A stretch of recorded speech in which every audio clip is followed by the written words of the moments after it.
Good afternoon. Welcome, everyone, and thank you for joining us here at the Adams Alumni Center. I'm Kevin Smith. I'm the Dean of the KU Libraries.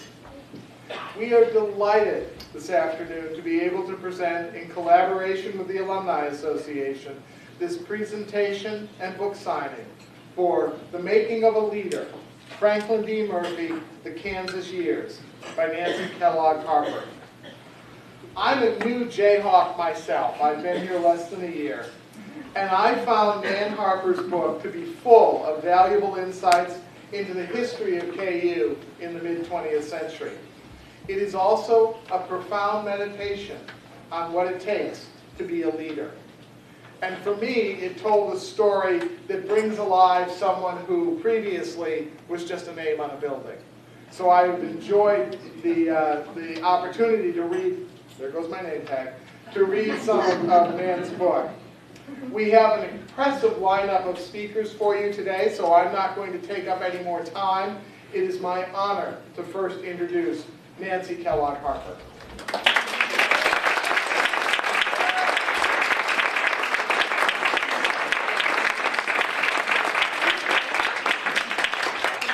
Gosh, it's full of friends. What could go wrong? Nothing. Thanks so much to the library and to the Alumni Association for sponsoring this event. I was asked by Kent Miller, who Frank Barron asked Kent, couldn't we have a reading? Nan has finished this book that she worked on for so many years. And I expected that.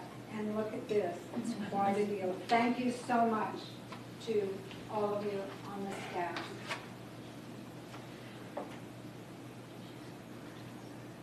Well, in the first place, I feel as if I know a lot about Franklin Murphy. I know that he loved food, he loved good wine, he loved people, he loved his friends, he loved ideas. He wasn't real fond, he was less fond of music than of art. He said that to me, so I'm sorry to tell you. And by the way, is Richard Angeletti here? Yes. Richard, will you come up here so I can find you when I need you?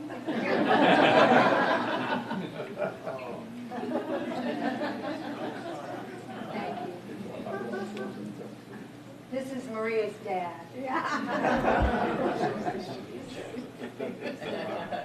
That's fine.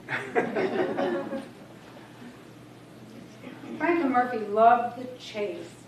If any of you have read The Scholar Adventurers, the book that was out some years ago, about people who sought rare books, found rare books, it was the excitement of the chase. And Franklin Murphy loved this.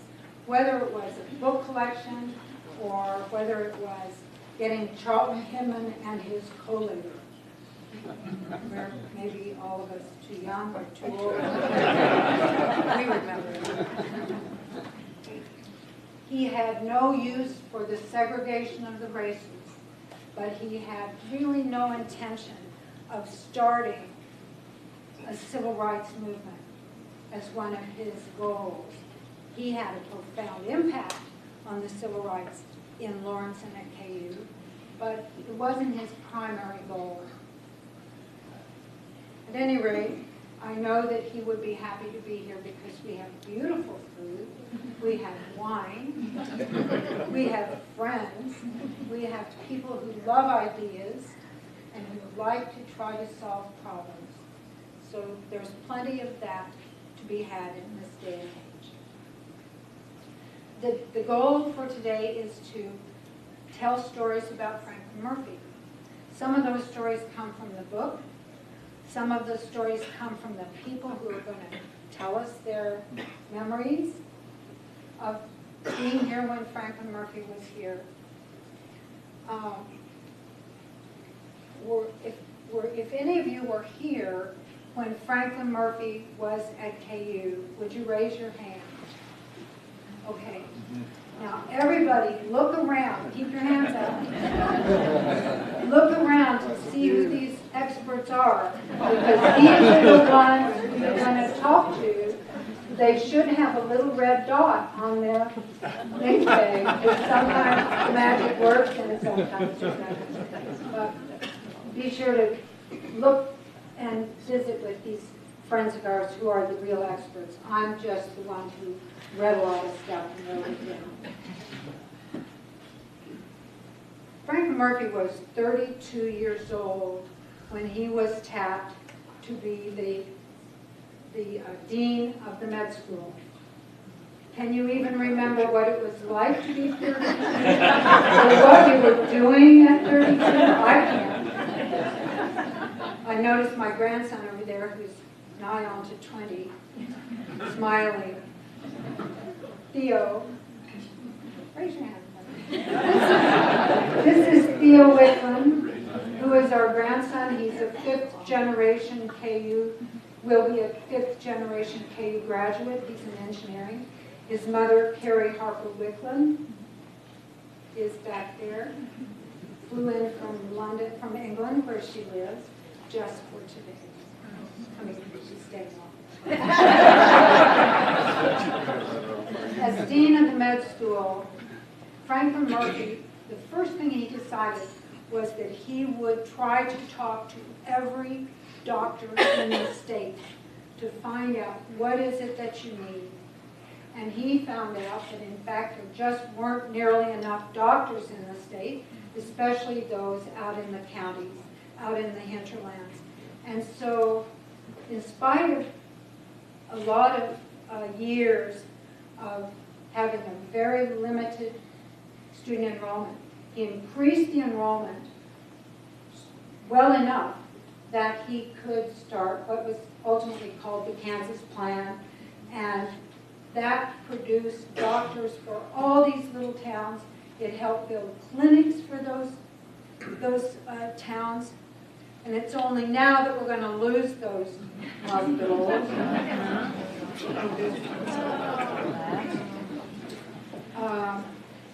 This Kansas Plan brought him international acclaim. He was in all the big magazines, and he really made a national name for himself. He was recognized by President Eisenhower, former President Truman, and he was an up-and-coming guy. But what he learned was how to bring people into his vision, how to capture people's enthusiasm for his idea. And it always was, it's not just my idea, it's your idea too. And he helped them understand how to make that happen. But he also learned how to raise money, how to get money, how to put it together so that people were thrilled to give money for his causes. So far we've heard 2 of the tenets that are really important for understanding Franklin Murphy as a leader. One is bring people into your vision. 2, secure the funds to pay for it. And he was really good at both. So he was barely 35 years old, just past 35 years old, when he was asked to become chancellor of the entire university. And he said something flippant, I believe, that basically said, well, give it a try. Seems to be kind of fun. The other thing, that's the 3rd tenet. If it isn't fun, find something else to do. But he led this institution during its transformative 50s, a time of real difficulty, but of real promise. And at the end of his career, when I was visiting with him in California, he said that his vision, no, what he said was his job. He said, my job was simple. Here are the things I do. Share the vision, find the talent, provide the freedom, and secure the funds. So when you read the book, on about page 220, you'll find this long, long, long, long list of wonderful things, have character, great wine, travel all the time, buy sculpture, fight with the governor, and he pared it down to those 4 items.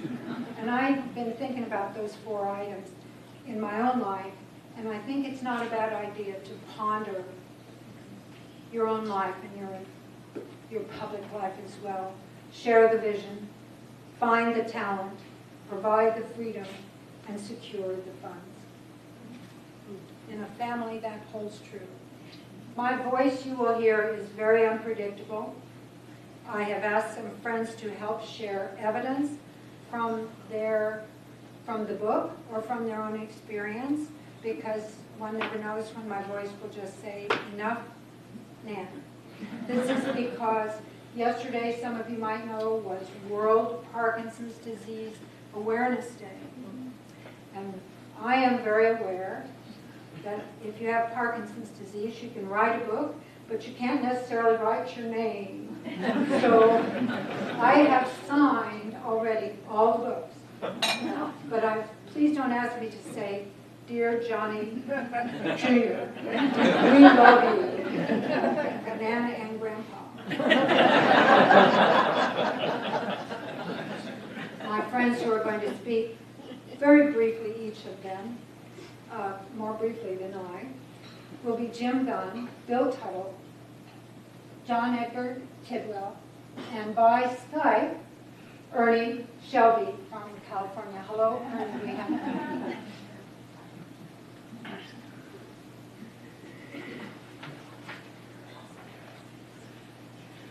this book, called Making of a Leader, is not a chronological biography.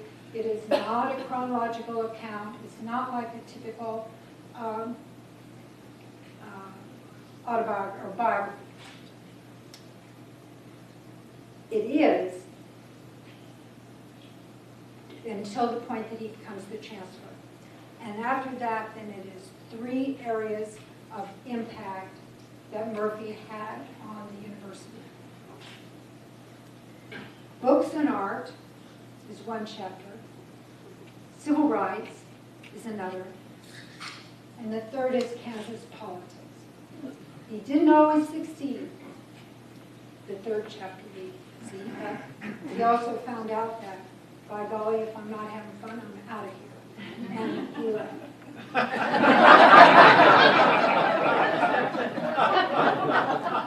It is fitting that this party today is sponsored by the libraries. The books and art chapter is my favorite. It's my favorite to read. It's my favorite to write, because I'm a bookwoman, and so are all of the hundreds of my brothers and sisters and family who are out here. When Murphy became chancellor in '51, the libraries were about to lose their accreditation.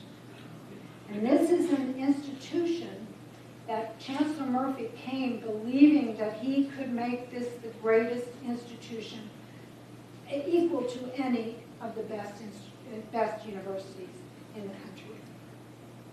But not without a library, because in the 50s, as we all know, it was very different. We didn't have computers. We shock them all the time. We didn't have electric typewriters.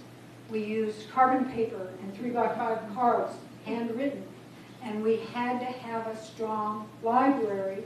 If you're going to attract students, if you're going to do your research, you have to have collections. Dick Shallen has to have his collection, or he's not going to get the graduate student. So the library was the most busy building on the campus, and rightly so.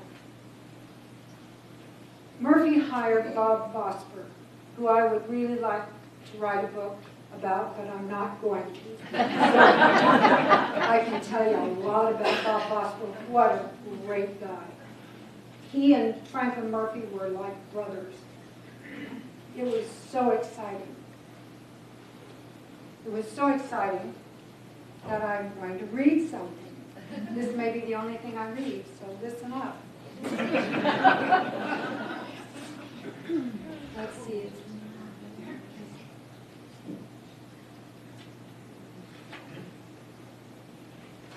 This is from Sandy Mason, Alexander Mason, who was a wonderful rare book enthusiast and librarian. And she wrote, Chancellor Murphy lets us all feel a part of it. He and Bob Vosper ran the show. But Mr. Vosper let us all feel part of it. We are all in it together. She described a typical day, working till midnight without noticing the time. I was living a life of complete joy with my rare books, she said, which thanks to Vosper and Murphy and the rest of the team just kept rolling in. It was the most exciting time imaginable. That's enthusiasm for your job. I understand it, but a lot of people aren't book people. But that's what they got under the teamwork, the teams that Franklin Murphy put together. Find the talent. Give them freedom. Give them money. Share the vision.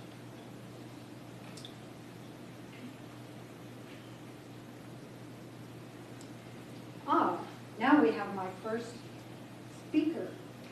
This is Susan Craig, because Susan is the retired art and archaeology librarian and for the Spencer, and she has a special relationship with Franklin Murphy. Now let's see, where do we have a portable mic? And then disconnect that one. Oh, I see. And if you just stand and turn Okay. so you can talk to them. Actually, I had to write them down. I didn't know Dr. Murphy when he was chancellor at KU. But later in his life, as his dedication to KU continued.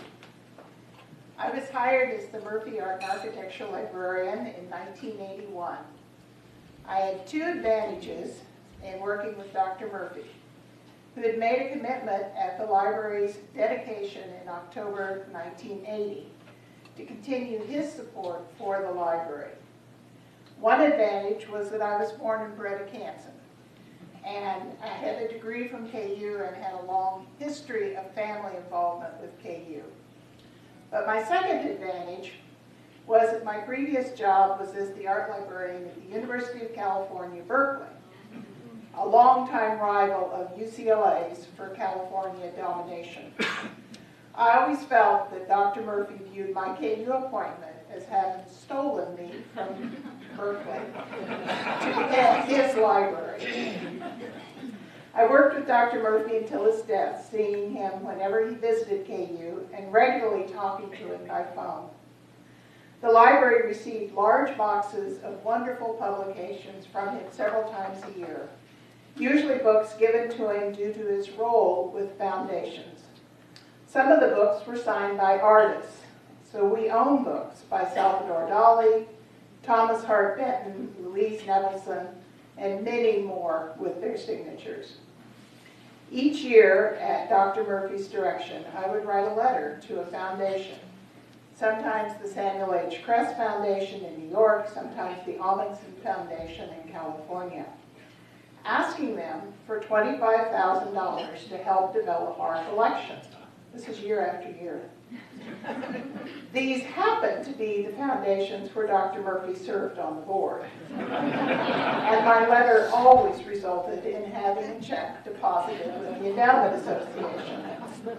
I thought fundraising was a piece of cake. In our conversations, Dr. Murphy wanted to know what was going on at the Spencer Museum, in the Art History Department, and across KU. Once when I was visiting him in California, I had to provide an explanation of how KU's basketball team could have possibly lost to Long Beach State the night before. But inevitably, our conversations always included Dr. Murphy asking what the library needed and how he could help. I called him our guardian angel, and I will always feel fortunate to have known him.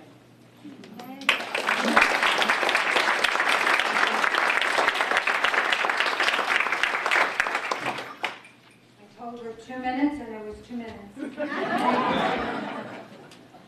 So many people have made this book possible, and I really want to thank my husband, Jerry Harper, whose name tag today says Nan Harper's, no, Doc, what does it say, Jerry? Mr. Nancy Harper.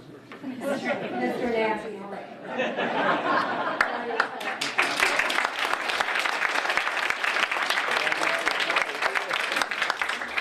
Jerry spent many years trying to convince me to write this book, to take my dissertation and do something with it, get it off the shelf. And he points out often that it took one dinner with Betty and Frank Barron for me to do it. Would you stand and let me thank you?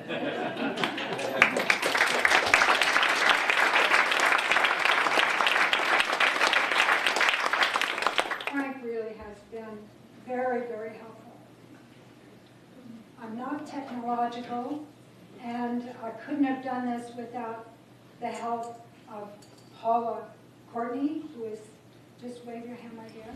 Thank you. Paula just knows absolutely everything about footnotes and moving things around. But also, the cover is my niece, Molly Sailors, who's here someplace.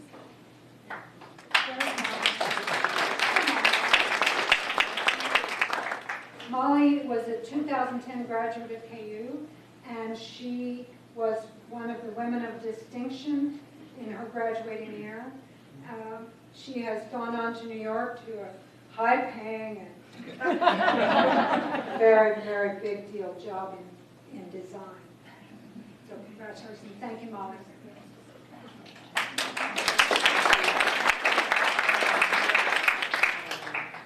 Rachel Barnes and Lisa Eidner of the bookstore and of Jayhawk Inc. I haven't mentioned.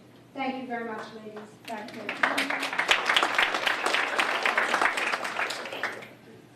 That means I hope you buy a book. One who knows his way around publishing is Jim Gunn. Jim is an important figure at KU and around the world is known as the preeminent science fiction writer. But in his early days, he played another role. As Franklin Murphy told me, that Jim Gunn was the PR department all by himself. So Jim, what you say?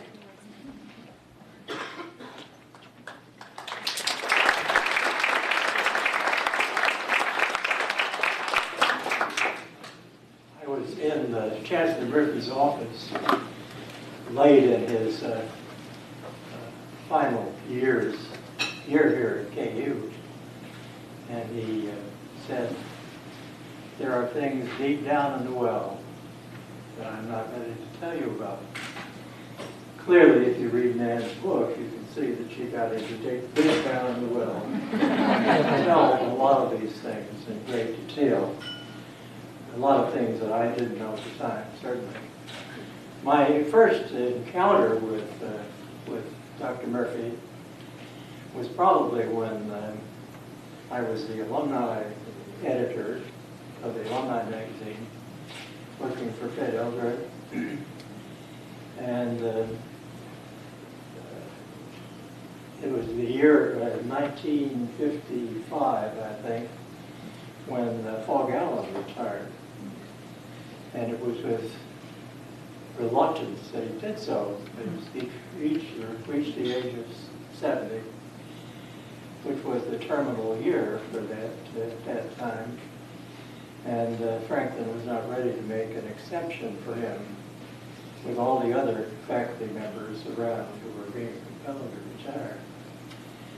So he had a rather small press conference in the Chancellor's rather tidy conference room. And I went up as a member working for the alumni magazine, sat with half a dozen other reporters and heard him give his rather embittered remarks about never being able to coach Wilt Chamberlain. for whom he had worked hard to recruit.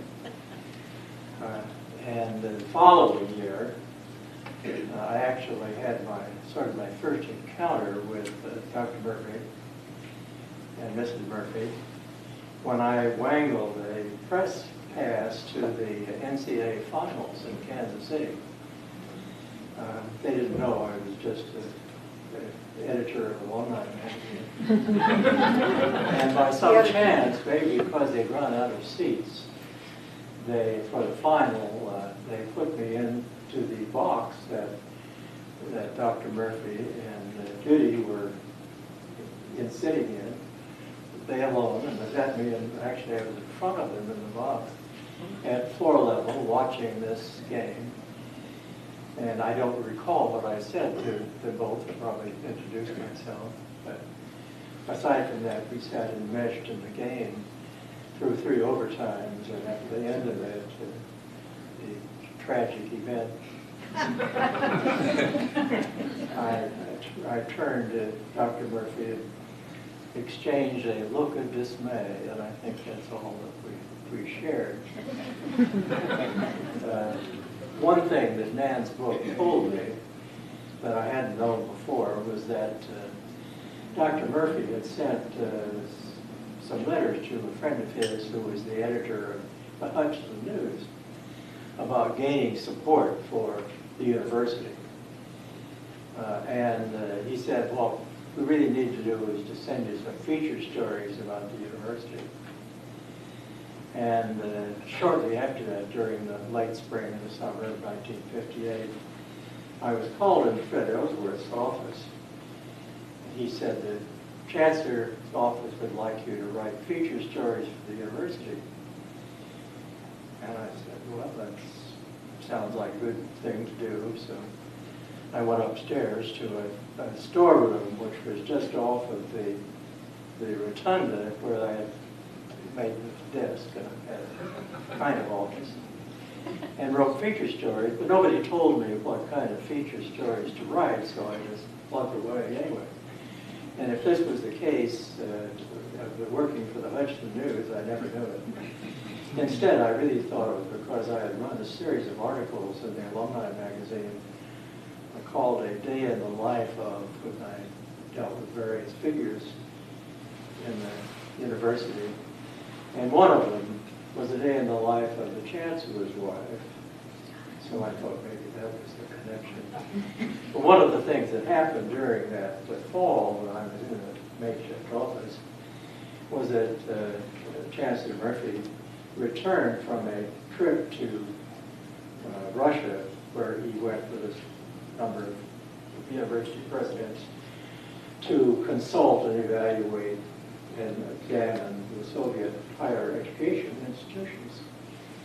And he came back full of enthusiasm, as he always was, and called a press conference again. Only half a dozen reporters showed up, and I was one of them.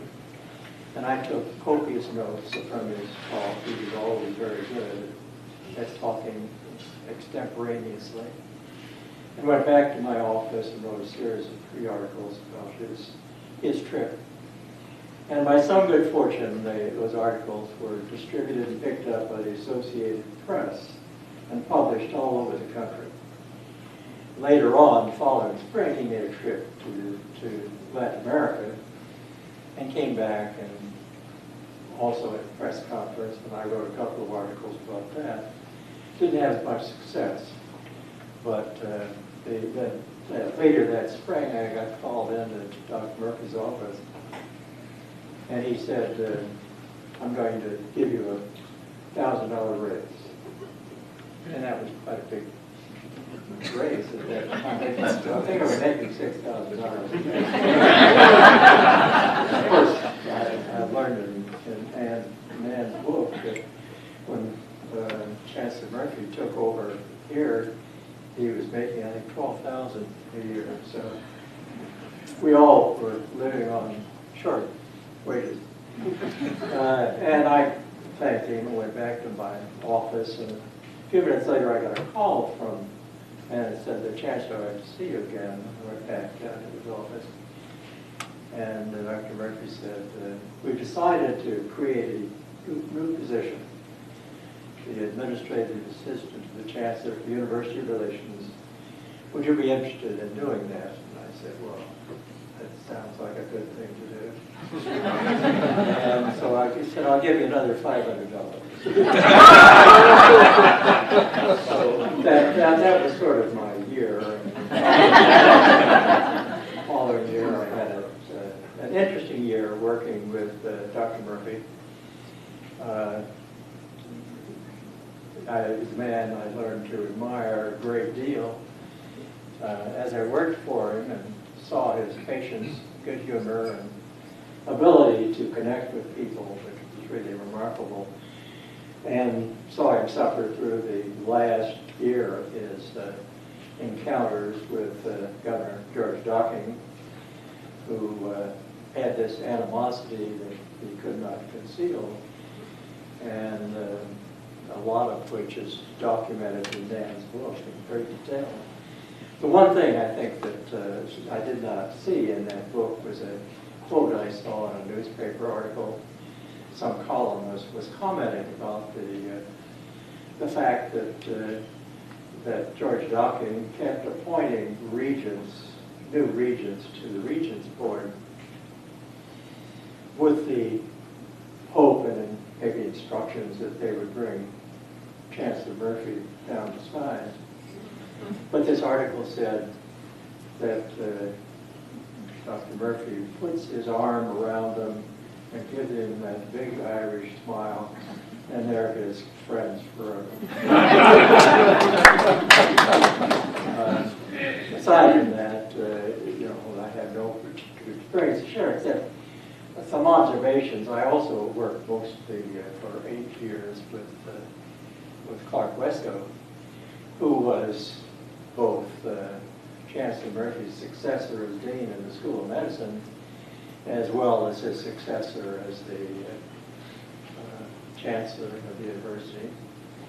And although Clark himself was a remarkable man, he had the difficult position of succeeding somebody who was a real transformative figure and an innovator who started great things and saw some of them at least come to fruition. Others, such as the centennial he was planning, which came about 6 years after he left, he saw only partially fulfilled from a distance. But he did do something rather remarkable. He commissioned an opera, which premiered in the spring of 1967, Carrie Nation, and a major event. I had hoped that the Tercentenary Committee would revive Carrie Nation, but unfortunately, they maybe didn't have the resources to do it.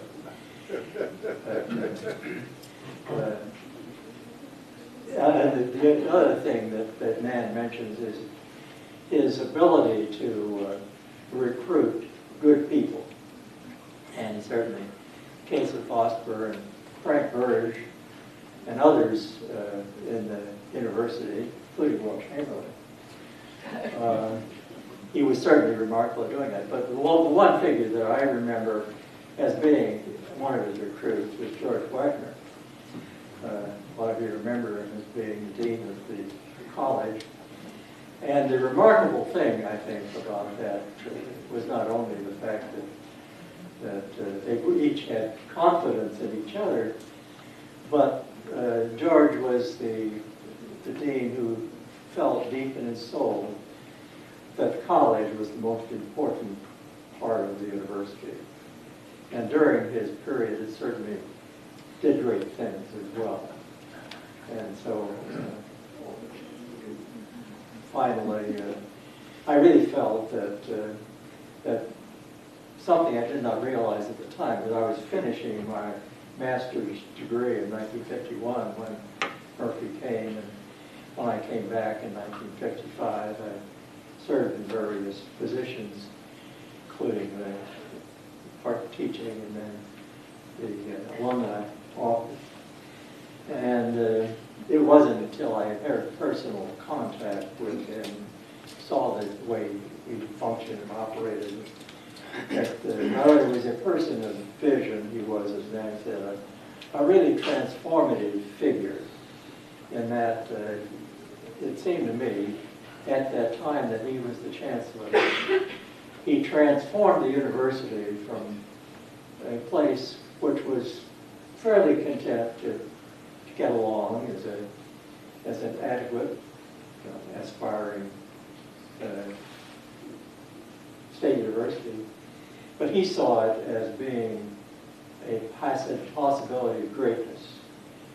And he was able to communicate that to many people, and at that point, it seemed to me, the whole mood of the university changed in ways that when Wesco came along, he just had to run very fast to keep up, to consolidate the kind of things that Murphy had launched. And he did a marvelous job of it. But Murphy was the figure that got it all started. Thank you, Jim.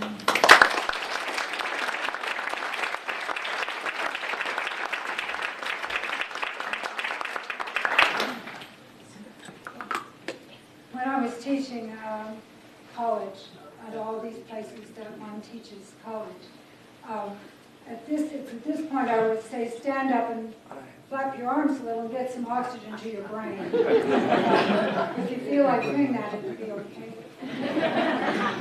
But if you don't, I want to say that several of my siblings are here with their families and related.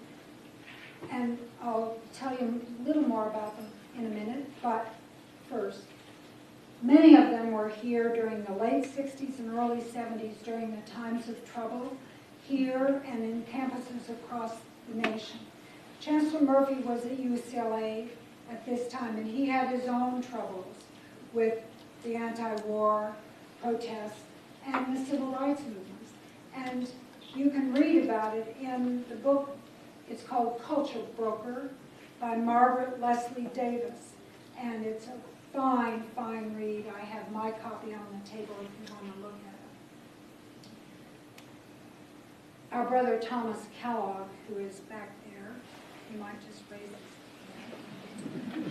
Thomas was especially active in the civil rights movement and the anti-war movement. He was a very young guy here at KU. And after reading the civil rights chapter in my book, which he said he started with, he wrote a review of the chapter to me, long, little, tiny letters.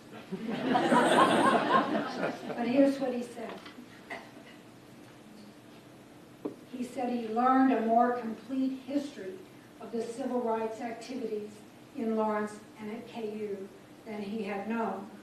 It was useful to hear, he said, that those measures which I fondly believed were the work of our own generation were possible only because the previous generation laid the cobbles on which we marched. I think that's lovely. And it's a good segue into my introduction to John Edgar Tidwell, who's going to talk about the civil rights movement, but also to introduce our special guest, who is Ernie Shelby, who's with us on Skype. So, and John Edgar.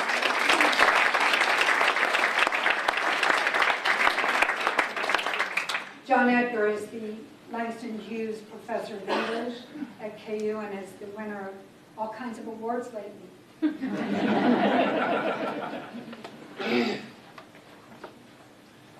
I want to thank you, Nan, for including me in this wonderful, wonderful occasion. I want to congratulate you again on just an outstanding project. Wonderful, wonderful. I really feel like I shouldn't be standing here. I'm living off of somebody else's reputation and accomplishment, but here I am. But anytime I have a chance to be near Nan and Jim Gunn and Bill Tuttle, it's quite an honor in and of itself. So thank you all. My task is actually to introduce Ernie Shelby. And it would take me probably a little while to do that, except I think we're on a little schedule here, so I'll try and adhere to the restraints of time. But Ernie Shelby, is that you, Ernie? Okay. Hear me? Yes. Hold on. Let me say my 2 cents first. Our way of introducing you. When Ernie Shelby came to campus, he came with just an outstanding record for a track man. In the summer before he came here, the summer of 1956, he had just competed in the National AAU Championship in the long jump. Not only did he win, but he broke the record. And not just any record, but it was a record that was established by the baseball player, Jackie Robinson. So I found that to be really impressive. He transferred here in the fall of 1956 from Pierce Junior College in Woodland Hills, California. And when he came to KU, he joined a wonderful group of athletes, beginning with Wilt Chamberlain, my late brother Charles Tidwell, and David Harris, who was on the football team. Now, when Ernie came to a Lawrence that was not the Lawrence that we know today. It was a Lawrence that was in some ways a swamp of segregation. And in my earlier conversation with Ernie, he reminded me that KU was an oasis in this swamp. The problems that were so endemic throughout the community did not infect the campus itself. And so when he talks, I'm hopeful that he will do 3 things. One, I hope that he will talk about an important meeting that led to changes made by Chancellor Murphy. This would have been in October of 1957. The second thing is, if you look out here on the wonderful display put up by Letha and the Spencer Research Library, you see what I consider to be an iconic photo. It's iconic because it includes Thurgood Marshall, Ernie Shelby, Homer Floyd, and Chancellor Murphy. So it's a marvelous, marvelous photo. So I hope that Ernie will talk a little bit about that. And the last thing I hope he will talk about is an important essay that he wrote in response to an article that was written in Sports Illustrated in 2013. His letter or article appeared in November the 20th of that year, 2013. And for me, it was impressive because here you had someone who was looking back on the history, his own history, his personal history, as well as the history of the institution. And he expressed in so eloquently, what life was like, and in so doing, offered corrections for the several errors that had been created in the previous article. Earlier, Ernie was teasing me because we've gotten into a discussion about some facets of his presentation and some of the historical accuracy of some of the information that we were debating. And so it's like, well, I've been trained to do this. So I'm sorry, but I'm not really sorry. But this is what we do. We try to make sure that the story is accurate. So, in my view, one of the most important voices that we have in terms of giving us an insight into the civil rights era of this period in KU's history is Ernie Shelby.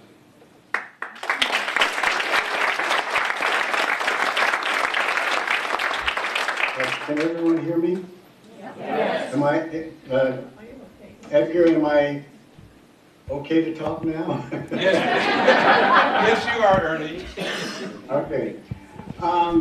Yeah, there were 4 of us that were living in the attic of the Kappa Alpha Psi house, which is no longer there. It's on Mississippi Street, directly across from the stadium is where it was located.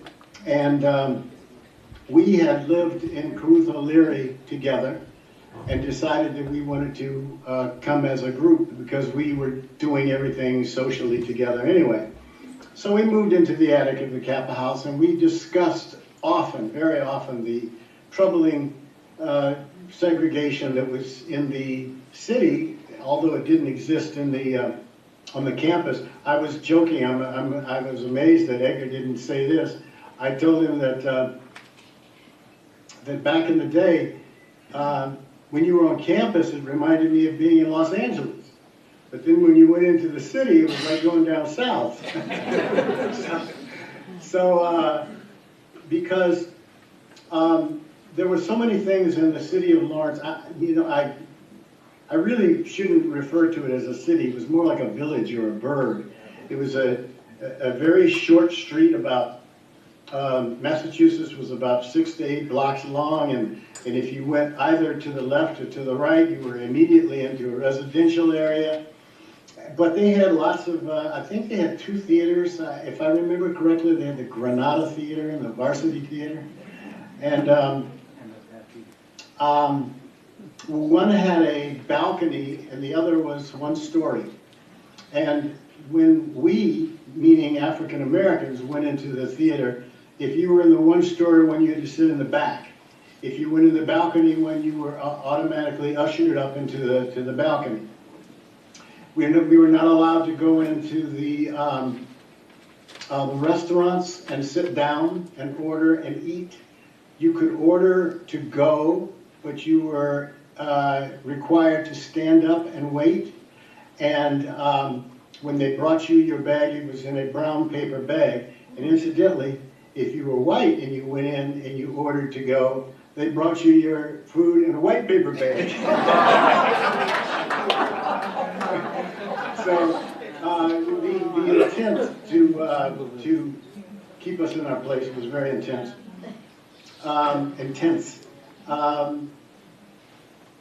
We could not go to barbershops or to beauty salons and things like that. Now, we decided, since we were Wilt Chamberlain, who was, all of you know his history, Charlie Tidwell was a world record holder in the dash and in the hurdles.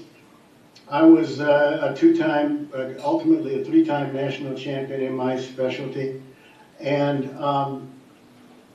Homer Floyd was all conference and broke all the KU records and rushing records as a halfback. And we decided that we had some power. So we requested a meeting with Chancellor Murphy, and I had not met him personally before then, so I had no idea what to expect. Our meeting was well rehearsed. We met with Shannon Bennett, who was a graduate student and a member of the law school. He went on to, I wrote down here, so he went on to become a U.S. Department of Justice trial attorney during the Kennedy administration. But anyway, Shannon gave us his views on how we should handle it. He said, don't be aggressive, be very diplomatic, but make sure that you let him know that if you leave, you're going to let the media know why. And it would be because nothing was done to desegregate the city of Lawrence. And we told him that we were going to leave. And we all discussed this and agreed on it. I mean, we were going to leave. And I was just amazed at his reaction. He was incredibly attentive. He was so intent on what we were saying, you know, and he was very understanding. And he said, you know, I don't go through that when I go into Lawrence, and so you have to excuse me because I don't think about those kind of things. And he said, right off the top of his head, he said, I am going to get together with all the retailers, and I'm going to tell them that I'm going to make the city of Lawrence off campus to all students if they don't change these policies. Well, he didn't describe to us how he was going to do it and what he was going to say and everything. We heard several rumors afterwards about things that he may have said. Like, for instance, that he was going to open a theater on the campus and show the same movies they were showing and make it cheaper. And he was going to open a barber shop and a beauty salon and make it open to everyone. And he just, I don't know exactly what he did to encourage them, but he got in touch with us within 48 hours and told us that the ban had been lifted and that we could go anywhere we wanted to go. And we didn't believe him at first. So we notified all the other African American fraternities and organizations and told them that Chancellor Murphy had told us that everything was open. And we went out and tested it, and it was. Now, there were some areas that didn't. Like, for instance, they didn't sell alcohol on campus. So consequently, he had nothing to threaten the bars. And, you know, so they remained segregated. And some of the hotels did. But Chancellor Murphy, beyond a question of a doubt, was responsible for turning things around and starting Lawrence, Kansas on a different journey. So now the letter that John Edgar was talking about, Sports Illustrated wrote a column that was based on Wilt Chamberlain's book. And Wilt Chamberlain was extremely full of himself. And so he claimed that when he first came to campus and he found, they didn't tell him that it was segregated, and when he found out that he got mad and went to the coach's office and demanded them to change it, they changed it overnight.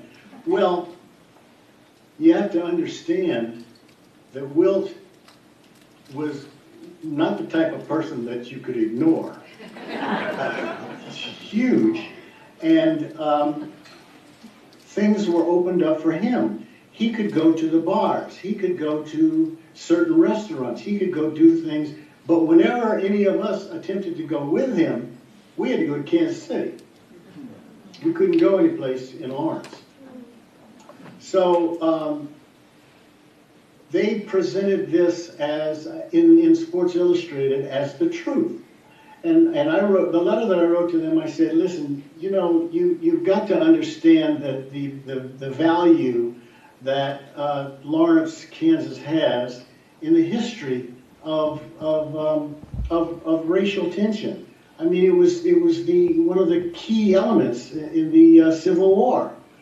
And you can't misrepresent Lawrence's participation.